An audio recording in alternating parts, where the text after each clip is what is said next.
In this module, we will begin exploring how literature and anime are and can be connected. We're going to look at Goodbye Tsugumi by Yoshimoto Banana and some of the episodes of The Melancholy of Suzumiya Haruhi.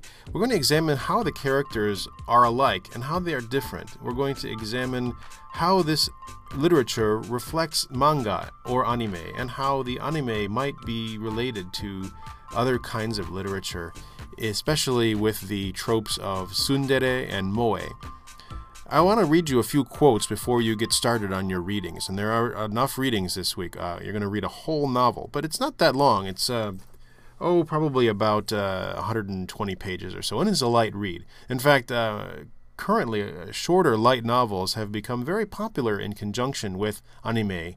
The Melancholy of Suzumiya Haruhi was born as an anime from a light novel, so you can see some of these overlaps. But let me read what some critics have to say about Yoshimoto Banana and how she might connect to manga. One critic says, this is Matsui Midori, Yoshimoto's novels contain many images of darkness and the ocean. They project the sense of coming into contact with infinity and recovering one's spiritual equilibrium.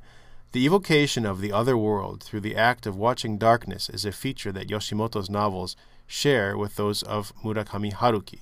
Yoshimoto's protagonists are placed in an abnormal situation, encountering many deaths, including suicides, murders, and deaths by accident. The story progresses by following their efforts to fill the spiritual void caused by the deaths of loved ones. But the characters in her novels do not suffer too much from these tragic incidents. Although they must feel lost, they still continue to live in their absurd reality as a given condition of their lives.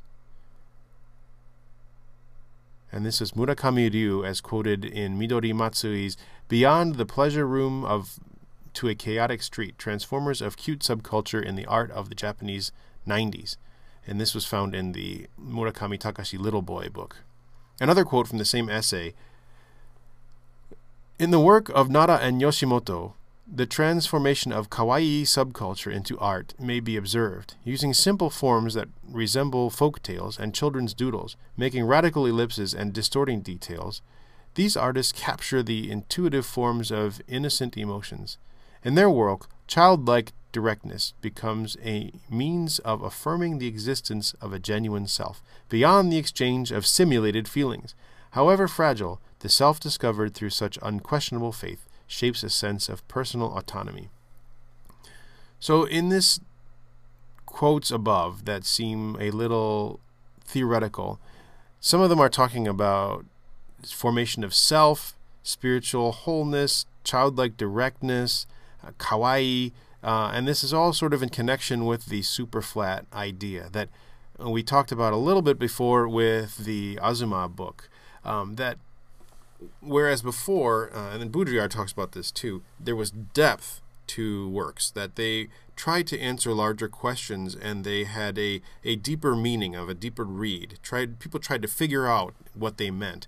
Now there is this flatness or this surface level, this super flat, where things are not necessarily read on a deep level. They're more playful. They don't necessarily have the same deep meanings to be found. And yet, at the same time, there can be many deeper meanings read into works like Yoshimoto or works like The Melancholy of Suzumiya Haruhi. But what a lot of people enjoy about works like Suzumiya Haruhi is more of the playfulness of the characters and how much Suzumiya Haruhi is a fun character, and people enjoy how she looks. Otaku want to make models of her. They want to relate to her. She is what is called a tsundere. You'll become familiar with that term and what it might mean. And we'll look at tropes of how does this so-called tsundere affect people, and what is the tsundere model of depicting a woman. Is it something for real? Is it something idealized that somebody made up because they wanted to experience this feeling of moe, this feeling of rejection, but then of being accepted later on? Is it also because of the cuteness, the kawaii-ness of this character? Does it make people have feelings evoked when they see this character's looks and actions? But the other important thing to note too in Suzumiya Haruhi is how Kyung-kun, the male protagonist, how he relates to Suzumiya Haruhi. You can almost read a sort of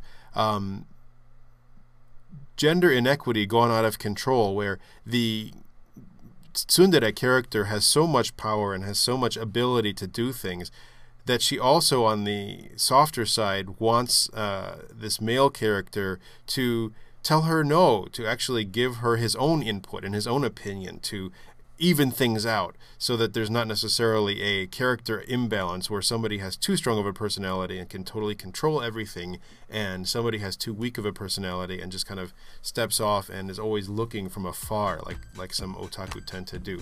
So a lot of stuff I wanted to throw at you in this little introductory podcast to get you thinking, and I hope you will enjoy reading through this novel, watching these anime, and also discussing them with one another and with me. So enjoy, and we'll see you in the threaded discussions.